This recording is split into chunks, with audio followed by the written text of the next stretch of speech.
పరిపాలన ఒక 1 year అవుతుంది. గత ప్రభుత్వాలు చూశారు, ఇప్పుడు చూశారు. అయితే ఏంటి అంటే అదే సంక్షేమం ఎక్కువ ఫోకస్ అయితే అభివృద్ధితో కూడిన సంక్షేమం. ఈ ఒక పక్క మహానాడు సభలు కూడా కడపలో జరుగుతున్నాయి. ఎలా అనిపిస్తుంది? టోటల్గా 1 year దగ్గరలో ఉన్నాం కాబట్టి రేపు జూన్ 12కి మీరు ఏమేమి గమనించారు? 1 year పరిపాలన ఏం బాగాలేదు, చెత్తలాగా ఉంది. పర్టికులర్గా పథకాలు అయితే అందిన సెక్షన్ లేదంటున్నారు ప్రజలు కూడా. మీరేమంటారు? ఏం పథకాలు ఇస్తున్నారు? అది సూపర్ 6 అన్నారు, ఏం ఇచ్చారు? ఏమి ఇవ్వాలి. జగన్ గారు కూడా స్థానిక నేతలతో మీటింగ్లో ఇదే అంటున్నారు. జగన్ తిట్టడానికి సభలు పెడుతున్నారు కానీ అసలు ఏం జరుగుతుంది? సంక్షేమం ఏం చేస్తున్నారు? లెగితే పొద్దుగూకులు జగన్ తిడుతున్నాయి కానీ వాళ్ళు లేచిన కాడి నుంచి జగన్ మీదే కానీ సంక్షేమం మీద ఏం చూపిస్తున్నారు? ఏం పెట్టట్లా. ఆనాడు సభల్లో ఈ సంవత్సర పరిపాలన గురించి చెప్పండి కానీ జగన్ గురించి తిడితే హీరోయిజం కాదండి. పారదర్శకంగా ఒకవేళ గడప గడపకి వెళ్ళి అడగండి మీరే, అక్కడ ఏం జరుగుతుందో చెప్తారంటారు. అవును, అది వాస్తవం. గడపకి వెళ్తే చెప్పులు చీపిరి కట్టలు పట్టుకొని పడతారు. వెళ్ళే ధైర్యం వాళ్ళు చేయరు. అది కానీ హామీలు ఇచ్చారు, అప్పుడేం భయం వేస్తుంది అన్నారు. ఇప్పుడేం 3 పథకాలు అంటున్నారు. ఒక పక్క ఏమో సభకేమో అంత ఖర్చు పెట్టారు. 3 రోజుల సభ దేనికంటే వేస్ట్ ఖర్చులు పెడుతున్నారు తప్ప ఏమి చేయట్లా. ఏమంటే 17 కోట్లు అంటే విరాళం ఇచ్చారంట. దేనికి? సభకి పనికి జనాలు పనికొచ్చేవి అమ్మఒడి పెడితే ఉపయోగం, కానీ పనికిరాని సభలు పెడితే ఏం ఉపయోగం? నియోజకవర్గాల్లో ఈ పథకాల గురించి అడుగుతుంటే అరెస్టులు చేస్తున్నారు. ఈ అక్రమ అరెస్టులు దేనికంటే అంటున్నారు? దేనికి? మరి జగన్ గురించి లెగిస్తే వాళ్ళకి జగన్ గురించి తప్ప సంక్షేమం మీద ఏం పెడుతున్నారు? ఏం అభివృద్ధి ఏం తెచ్చారు? చేసినవన్నీ జగన్ చేశారు, మేము చేసామని వీళ్ళు చెప్పుకుంటున్నారు. వందనం లేదు, మహిళలకు ఉచిత బస్సు ప్రయాణం అన్నారు. ఇటు చూస్తేనే రేషన్ డిపోలకు కూడా రేపటి నుంచి జూన్ 1 నుంచి అక్కడే తీసుకోవాలంట, బండ్లు రావంటున్నారు. అన్నీ తీసేస్తున్నారండి, జగన్ పెట్టినవి అన్నీ తీసేస్తున్నారు. ఏంటి అప్పుడేమో జగన్ పెట్టి సింగపూర్ని చేసామన్నారు. ఇప్పుడు వేస్ట్ పథకాలు మేము ఇచ్చే సూపర్ 6 అన్నారు. మరి వీళ్ళు ఇస్తే సింగపూర్ అవదా? ఏమి ఇచ్చారు? ఏమైపోయింది సార్ అసలుకి? ఇప్పుడే ఆయన రామానాయుడు గారు నీకు 15,000 అన్నాడు. నీకు 15,000 ఇబ్బంది పడుతున్నారు. జరిగే కాదండి, వాళ్ళంతా అబద్ధం హామీలు ఇచ్చి ప్రభుత్వం గద్దెనెక్కిచ్చారు. దేనికంటారు? ఇంకా రెడ్ బుక్ రాజ్యాంగం ఎందుకు అమలు అవుతుంది? వాళ్ళకి పని పాట లేకుండా ఆయనకి వాస్తవానికి ఆయనకి ఏం తెలియదు. లోకేష్ గారికి ఏమైనా తెలిస్తే ఏంటి రెడ్ బుక్ రాజ్యాంగం ఏం చేస్తాడు? రెడ్ బుక్ జనాలని తర్వాత 4 సంవత్సరాల తర్వాత మళ్ళీ ప్రభుత్వం వచ్చిందిగా, అప్పుడు తెలిసిద్ది. 2029లో మా ప్రభుత్వం వస్తుందని ఈయన అయితే ఏమంటున్నారంటే మహాసభల్లో కరెంటు బిల్లులు మేము పెంచలేదండి చంద్రబాబు గారు, ఆ ప్రభుత్వం పెంచిందే మేము అమలు చేస్తున్నాం తప్ప అంటున్నారు. ఎంత వాస్తవం? ఎంత కరెంటు బిల్లు డబుల్ అంతకుముందు ఎంత రాలేదండి, డబుల్ వచ్చింది కరెంటు బిల్లు. వాస్తవాలు జనాల్లోకి వెళ్తే వాస్తవాలు తెలితే కానీ ఏదో స్టేజీలు ఎక్కేసి ఏంటి ఓగతంబు ఉపన్యాసాలు ఎలాగా 6 పథకాలకి 6 సూత్రాలు అంటున్నారు కొత్తగా. మళ్ళీ 6 సూత్రాలు దేనికి? సూత్రాలు 12 సూత్రాలు పెడతారు. పనికొచ్చేవి పెట్టాలి కానీ పనికిరాని 6 సూత్రాలు మాటల వరకే, చేతల్లో ఉండాలి. ఎంత చాలా వరకు వ్యవస్థలు నిర్వీర్యమైనవి సార్. వాలంటీర్ వ్యవస్థ, ఆరోగ్యశ్రీ వ్యవస్థ ఇంటింటికి తీసుకు చక్కగా చేసేదండి. సో ఏంటి నెంబర్ 1గా చేసేది. ఒక హాస్పిటల్ ఆరోగ్యశ్రీ కూడా నిర్వీర్యం మొత్తం తీసేయారండి. ఇంకేముండో జనాలు ఏ పేదవాళ్ళు బతకరు, ఉన్నవాళ్ళు వాళ్ళే బతకడం. విద్యా దీవెన, వసతి దీవెన ఏమి ఎవరు ఇంకా విద్యా దీవెన, వసతి దీవెన ఇంకేంటి? అంతా వెళ్ళిపోయింది, అడిగంటిపోయింది. ఇంకేంటి పరిస్థితి ఏంటంటారు? ఏమండి అన్నీ అడిగంటిపోయినాయి. ఇంక రైతులు అడుక్కోవడమే, భూములు నెరలిచ్చిపోవడమే. ఈ ప్రభుత్వం వస్తే అంతే. కష్టమేనంటారు ఈసారి చాలా. పరిపాలన ఎలా అనిపిస్తుంది? ఇంకా ఏ ఫాస్ట్గా జరిగితే బాగుంటాయి? ఏ అసలు మొదలవ్వాలి? బాగానే ఉంది, ప్రస్తుతానికి బాగానే ఉంది. కొన్ని పథకాలు ఇంకా లేట్ అవుతున్నాయి. కాకపోతే ఉచిత బస్సు ప్రయాణం అనేది మటుకు వేస్ట్, అది వేస్ట్ పథకమే. 15 కల్లా ఇస్తామని మన సభలో కూడా అన్నారు. ఎలా చెప్పినా కానీ అది వేస్ట్ పథకం. ఎందుకంటే ఇప్పుడు కర్ణాటకలో అమలు అవుతుంది, తెలంగాణలో అమలు అవుతుంది. పెద్దగా అక్కడ ఏం కనపట్ల. అయినా అందరికీ పాసులు ఉన్నాయి, మహిళలకు ఉద్యోగ పాసులు ఉన్నాయి, వికలాంగుల పాసులు ఉన్నాయి, విద్యార్థుల పాసులు ఉన్నప్పుడు ఇంకా ఉచిత బస్సు ప్రయాణం అనేది అనవసరం. మిగతా పథకాలన్నీ యాజ్ టీజ్గా ఓకే. ముఖ్యమంత్రి గారు నిన్న మళ్ళీ సభా సమావేశాలు పెట్టారు, స్థానిక నేతలతో మాట్లాడారు తాడేపల్లి ఆఫీస్లో. ఆయన ఏమంటున్నారంటే కడపలో ఈ మహానాడులు పెట్టుకోవడం తప్పులేదు కానీ జగన్ తిట్టడానికి కోసమే సభలు పెట్టినట్టుగా ఉన్నాయని ఆయన అంటున్నారు. జగన్ తిట్టడానికి ఏముంది, ఉన్నదే చెప్పారు కదా, వాస్తవమే కదా. ఆయన కేసులు ఇరుక్కున్నాడు. ఇప్పటిదాకా లాబీయింగ్ చేసి అదాని ద్వారా కేంద్రంలో లాబీయింగ్ చేసుకుంటూ వచ్చాడు. ఇక ముందు ఆ పరిస్థితి ఉండదు. ఈసారి కనుక బెయిల్ ఒకవేళ రద్దు అయ్యి వెళ్తే కనుక ఇప్పట్లో కూడా రాడు బయటికి. టీడీపీ నేతలు, కార్యకర్తలు గడపకి వెళ్ళి అడగండి మీరు ఏం చేశారనేది వాళ్ళే చెప్తారని ఆయన అంటున్నాడు. అవును, అడగమానండి, అడిగితే చెబుతారు కదా ఏం చేసేది. అక్రమ కేసులు వీటికి అరెస్టులు మేము తీసుకుంటాము, నెక్స్ట్ 2029లో మేము కూడా ఇస్తాము, తిరిగి రీకౌంటరు అంటున్నారు. అనేదే ఉంది, ఇంకా వస్తే కదా. మళ్ళీ వస్తాడా? అసలు వచ్చేదాకా అవకాశాలు లేదు. ఇంకా కరోనాలో కూడా సంక్షేమ పథకాలు వంక చెప్పకుండా అమలు చేశాము కానీ ఇప్పుడు వరకు ఏమీ అమలు చేయలేదు కదా. ఈయన సార్ మెటన్ నొక్కారు, అక్కడ కూర్చుని అందరికీ రాలేదు. కరోనా డబ్బులు కేంద్రం వచ్చిన డబ్బులు కూడా ఎగ్గొట్టాడు ఇవ్వాల. ఆ, కార్యకర్తలే అధినేతలుగా ఉంటారు ఈసారి, ఖచ్చితంగా వాళ్ళకి అన్యాయం జరగనివ్వను. రెండో చూసుకుంటే అక్రమ అరెస్టులకి మేము సిద్ధమే, మాకు జైలు కొత్త కాదంటున్నారు. అవును కొత్త కాదంటే అవును ఒకసారి మునినాడు చలేముంది నిండా మునినాడికి వెళ్ళొచ్చాడు కాబట్టి తప్పు కాదంటాడు. ఇది టీడీపీ ఒక డ్రామా కంపెనీ, మహానాడు ఒక డ్రామా సభ అంటున్నాడు ఆయన. 43 ఏళ్ళ మట్టి పార్టీ అది ఉండి ఇంత మహానాడు పెడుతుంది. ఇప్పుడు ఆయన వచ్చి చెప్తే ఎవడెవరు నమ్ముతాడు ఎవడన్నా? తదుపరి భవిష్యత్తు 2029లో ఇక్కడ తంతే అక్కడ పడే చంద్రబాబు నాయుడు మేము గట్టిగా ఇస్తాము, రిటైర్డ్ అయిన వాళ్ళు కూడా ఇబ్బంది పెట్టిన వాళ్ళు కూడా మేము వదలం అంటున్నాడు కదా ఈయన. ఏం లేదు మళ్ళీ టీడీపీ కూటమి ప్రభుత్వం వస్తుంది 2029. జగన్కి అయిపోయింది సినిమా అయిపోయింది ఇక బాక్స్ ఆఫీసు బద్దలైపోయింది ఇంకా ఏం లేవు ఇక. కొన్ని వ్యవస్థలు నిర్వీర్యం చేశారంటున్నారు, నిజంగా నిర్వీర్యం అయినాయి సార్. ఏదైతే వాలంటీర్ వ్యవస్థ ఒకటి, తర్వాత ఆరోగ్యశ్రీ ఉపయోగపడిందండి. వాలంటీర్ ఏం ఉపయోగపడింది? వాహనాలు పెట్టారు, రేషన్ వాహనాలు ఏం ఉపయోగపడ్డాయి? ఆడు కనీసం ఇంటిమేషన్ ఉండేది కాదు. ఎప్పుడు ఒక రోజు 10ంటికి వచ్చేవాడు, రాత్రి 9ంటికి వచ్చేవాడు. ఆ 6 నుండి జనాలందరూ రోడ్డు మీద పరిగెత్తుకొచ్చి వాళ్ళు నుంచోవాల్సి వచ్చేది. మహానాడులో 6 సూత్రాలని లోకేష్ గారు ప్రవేశపెట్టారు సార్. ఎలా అనిపిస్తున్నాయి? స్త్రీ శక్తి, తెలుగు శక్తి, యువత. ప్రస్తుతం మాటల్లో చెబితే బాగానే ఉన్నాయి, అమలు చేస్తే బాగుంటుంది. మరి అమలు అయితే కానీ తెలియదు ఎంతవరకు. జూన్ 12 ఎలా ఉండబోతుంది? 3 పథకాలు ప్లస్ ఒకటి 4 అంటున్నారు. ఎలా ఉండబోతుంది సార్? తల్లికి వందనంతో పాటు వితంతు ఒంటరి మహిళలకు పింఛన్లు, అదే రోజు రైతులకు పెట్టుబడి సాయం కూడా 3 దఫాలుగా ఇస్తామంటున్నారు. మంచిదేగా ఇస్తాయి. ఎవరికి ఇచ్చినారా రైతులకి ఇవ్వాలి ముందు, వాళ్ళు లేకపోతే మనం లేం కదా. అండి చూసుకున్నట్లయితే సంవత్సర పాలనకి కూటమి ప్రభుత్వం దగ్గరగా ఉంది. మహానాడు సభలో కడపలో చేస్తున్నారు. ఏమేమి బాగున్నాయి? పనులు ఉన్నాయా ప్రజెంట్? పనులు అయితే బాగానే ఉన్నాయండి. అన్నీ ఏమనుకుంటున్నారు? పెరుగుతున్నాయి. మా పనులు చేసే వాళ్ళకి ఏమి రేట్లు ఏమి పెరగట్లేదు, అంతే ఇస్తున్నారు. పథకాలకు సంబంధించి 2 వస్తున్నాయి ప్రజెంట్. జూన్ 12 మిగతా ఇస్తామంటుంది ప్రభుత్వం. అమ్మఒడి ఇస్తామంటున్నారు 12వ తారీఖు నుంచి. బస్ ఫ్రీ అన్నారు ఆగస్టు 15కి. ముందు గురించే జగన్మోహన్ రెడ్డి గారు మీటింగ్ పెట్టారు. పాలన అంటే నా గురించి తిట్టడం కాదండి సభల్లో, జస్ట్ మీరు ఇంటికి వెళ్ళి అడగండి ప్రజలకు ఏమేమి అందుతున్నాయి అనేది అంటున్నారు. ఎలా ఉంది? కష్ట సాధింపు చర్యలు కావుగా, పలానా మనిషి అలా చేశాడని. హీరోయిజం అంటే నన్ను తిట్టడం కాదండి. మీరు ఇప్పుడు వరకు ఏ పథకాలు ఇచ్చారో ప్రతి గడపకి వెళ్ళండి ఆంధ్రప్రదేశ్ రాష్ట్రంలో, అక్కడికి వెళ్ళి అడగండి. ఆ ధైర్యం ఉందని అడుగుతున్నారు. చెయ్యాలిగా, ఏదో చూడాలి, సంవత్సరమే అయింది.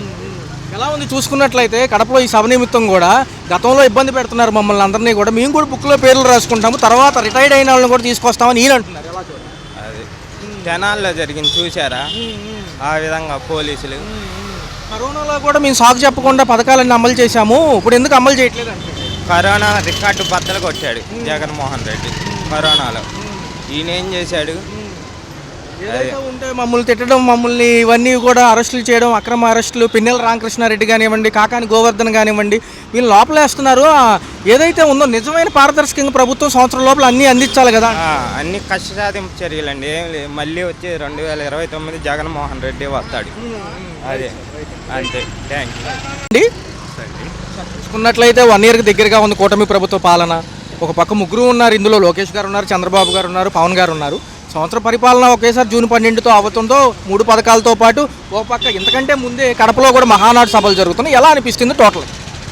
గవర్నమెంట్ ఏదో చేస్తున్నట్టుగా ప్రయత్నం చేస్తున్నట్టుగా తెలుస్తుందండి. రిజల్ట్స్ ఏంటంటే ఇమీడియట్గా రావు కదా, ప్రజలకి చిన్నగా ఫలితాలు వస్తాయని చెప్పి అభిప్రాయంతో ఉన్నాం.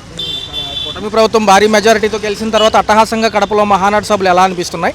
గత 2 రోజులుగా జరిగాయి, ఈ రోజు లాస్ట్ రోజు సార్, 5:30కు ముగియబోతుంది ఈ రోజు. ఎలా అంటే ఈ సభలు అంటే అది మా తెలుగుదేశానికి సంబంధించింది కదా, వాళ్ళు ప్రణాళికలన్నీ భావి నాయకుల్ని సిద్ధం చేయటం, ఇవన్నిటి మీద వాళ్ళు కేంద్రీకరించినట్టుగా తెలుస్తుంది. 6 సూత్రాలు కూడా ప్రకటించడం జరిగింది. లోకేష్ గారు 40 ఏళ్ళు భవిష్యత్తు ఉండాలి, రెండోది ఒక 10 ఏళ్ళు గట్టిగా ఉంటే ప్రభుత్వాలు ఏదైనా ఒక సుపరిపాలన చూడొచ్చు, ఒక అభివృద్ధి చూడొచ్చు అనేది వీళ్ళ నినాదం. ఎలా అనిపిస్తుంది? గ్యారంటీ అండి, స్థిరమైన ప్రభుత్వం ఉంటేనే ఏదైనా ఫండ్స్ వస్తాయి మనకి పైనుంచి. ముందు అనేది నమ్మకం అనేది క్రియేట్ అవ్వాలి. ఆంధ్రప్రదేశ్ మీద నమ్మకం పోయింది ముందు ఫస్ట్. బయట నుంచి వచ్చే వాళ్ళకైనా ఎవరికైనా పెట్టుబడిదారులకైనా నమ్మకం పోయింది. ఇప్పుడు అది బాగా క్రియేట్ అవ్వాలి. కంటిన్యూస్గా స్థిరమైన ప్రభుత్వం ఒక 10-15 ఏళ్ళు ఉంటే కానీ ఈ అభివృద్ధి ఫలాలన్నీ రావండి. జగన్మోహన్ రెడ్డి స్థానిక నేతలతో మళ్ళీ ఒకసారి ప్రెస్ మీట్ పెట్టారు సార్, కేంద్ర కార్యాలయం ఏదైతే తాడేపల్లి ఆఫీస్లో. జగన్మోహన్ రెడ్డి గారి కోసం తిట్టడం కోసమే సభలు పెట్టినట్టుగా ఆయన అంటున్నారు. ఏదైతే ఉందో హీరోయిజం అంటే కనుక నన్ను తిట్టడం కాదండి సభల్లో, మీరు ఏం చేశారు ఈ సంవత్సర పరిపాలన, ఇంటింటికి గడప గడపకి వెళ్ళి అడిగే మీకు ధైర్యం ఉందా అని ఆయన అడుగుతున్నారు. ఏమంటే లాస్ట్ ఇయర్ 5 సంవత్సరాలు అసలు రాజధాని ఏమీ లేదన్నారు, కానీ అవన్నీ గ్రాఫిక్స్ అన్నారు, కానీ అన్ని బిల్డింగ్స్ 40-50 బిల్డింగ్స్ ఉన్నాయి. అదంతా అంత భూసేకరణ అంత చేయటం డిజైన్ చేయటం ఇదంతా చేశారు. ఈయనేమో అదంతా ఏం పట్టించుకోకుండా బూటకం అని చెప్పని జస్ట్ సంక్షేమమే ఇస్తే మనం సరిపోదండి, అభివృద్ధి కూడా చేయాలి మనం, అప్పుడు కానీ రాష్ట్రం ముందుకెళ్ళండి. బుక్ పరిపాలన గురించి మాట్లాడుతూ మేము కూడా ఏ బుక్ అయినా దాంట్లో పేర్లు రాసుకుంటాము, కార్యకర్తలకు సంబంధించి ఏదైతే ఈ అంశం ఉందో దాన్ని ఇబ్బంది పెడుతున్నారు, మేము కూడా రేపు 2029లో ఇటు మేము తంతే మీరు కూడా అటు వస్తారు, ఎలక్షన్స్లో గెలిచాక మాదే విజయం అని ఈయన ఘంటాపదంగా చెప్తున్నారు. ఏమండి రెడ్ బుక్ కాదు ఇంకోటి కాదండి, ఏదైనా లీగల్గా ఉన్న ఆధారాలతోటి చట్టపరంగా చర్యలు తీసుకోవాలండి. ఎవరైనా ఈ బుక్లో రాసుకొని ఆ బుక్లో రాసుకొని ఎవరి కాళ్ళు కక్ష సాధింపులు అనేది అనవసరం, అది అనేది ఉండకూడదు. దాన్ని అసలు జనాలు పట్టించుకోవడం కూడా పట్టించుకోరు, వాళ్ళకి జనాలకి డెవలప్మెంట్ జరుగుతుందా బెనిఫిట్ జరుగుతుందా అనేది చూస్తారండి. రిటైర్డ్ అయిన ఎంప్లాయీస్ గారండి ఇప్పుడు ఎవరైతే ప్రభుత్వాలకు అనుకూలంగా పనిచేస్తున్నారో రేపు లేకపోయిన పదవుల్లో మేము తీసుకొచ్చి వాళ్ళని అరెస్టులు చేపిస్తామని ఈయన మళ్ళీ అంటున్నారు. ఏమంటే అది ఒక ఎక్స్ ముఖ్యమంత్రిగా అది మాట్లాడకూడదండి, కక్ష సాధింపు కాదు. ఎప్పుడైనా గవర్నమెంట్లో ఉన్న అధికారులతోటే గవర్నమెంట్ అంతా నడవాలి, ఎవరు వచ్చినా కానీ జగన్ గారు అయినా ఇంకోళ్ళైనా అధికారులతోటే జరగాలి. అధికారులని మిస్గైడ్ చేస్తా వాళ్ళని ఇబ్బంది పెట్టే విధంగా చేయటం అనేది పద్ధతి కాదండి. వాళ్ళ కరోనాలో సాకు కూడా చెప్పకుండా మేము అన్నీ అమలు చేశాము, సంవత్సర పరిపాలనలో మీరు ఇచ్చిన రెండే, అది కూడా చిన్న హామీలే, గ్యాస్ బండ్ కానివ్వండి పెన్షన్ కానివ్వండి చాలా వరకు రేషన్ కార్డులు కట్ అయ్యాయి, పెన్షన్లు కూడా పోయినాయి, మేము ఎటువంటి వంక చెప్పలేదని ఆయన.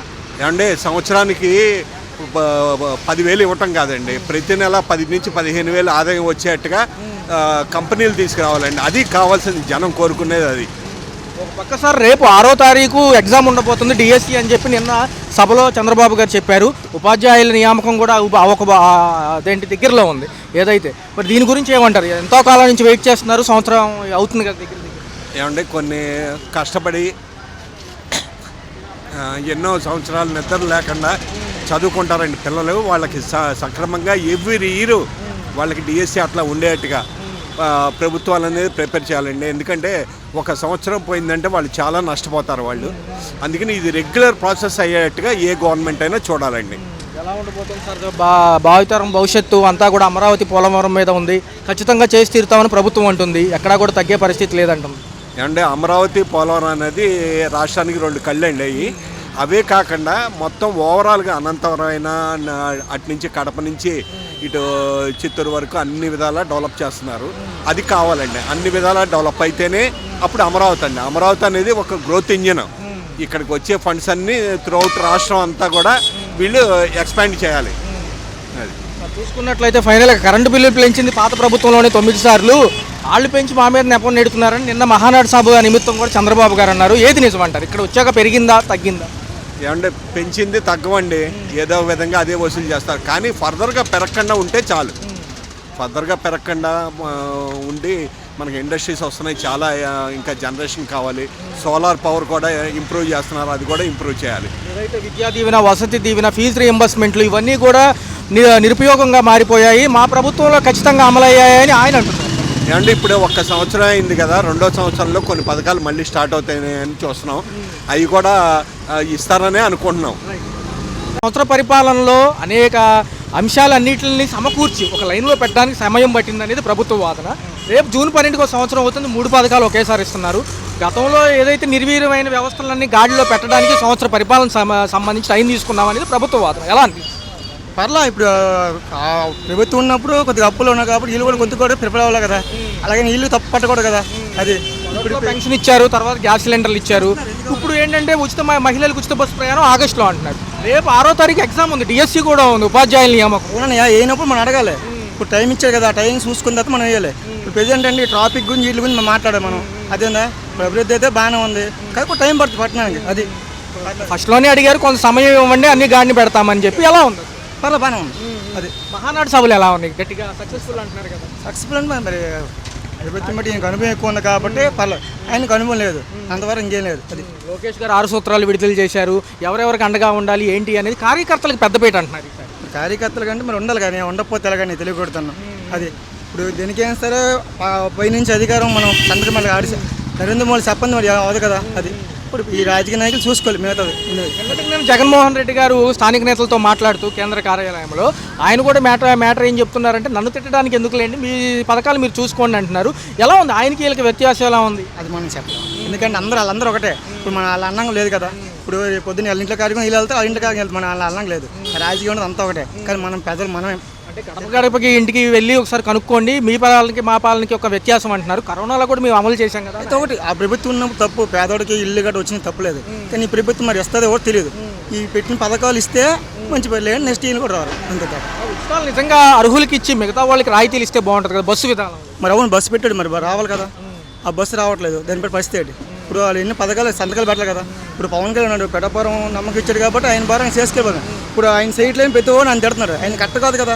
ఇప్పుడు ఆయన వల్ల టీడీపీ పార్టీ నుంచి ఉంది, ఆయన టీడీపీ పార్టీ లేదు. అది అంటే ఆయనకి కొన్ని పరిధులు ఉంటాయి, ఎక్కడి వరకే చేయగలరు కదా. అవునా, నేను ఉన్నాయి కాబట్టి మరి అలాంటప్పుడు ఆయనకు మంచి పదవి ఇవ్వాలి కదా. డిప్యూటీ సీఎం పదవి ఇచ్చారు, మరి ఆయన చెప్పినట్టు చేయాలి కదా.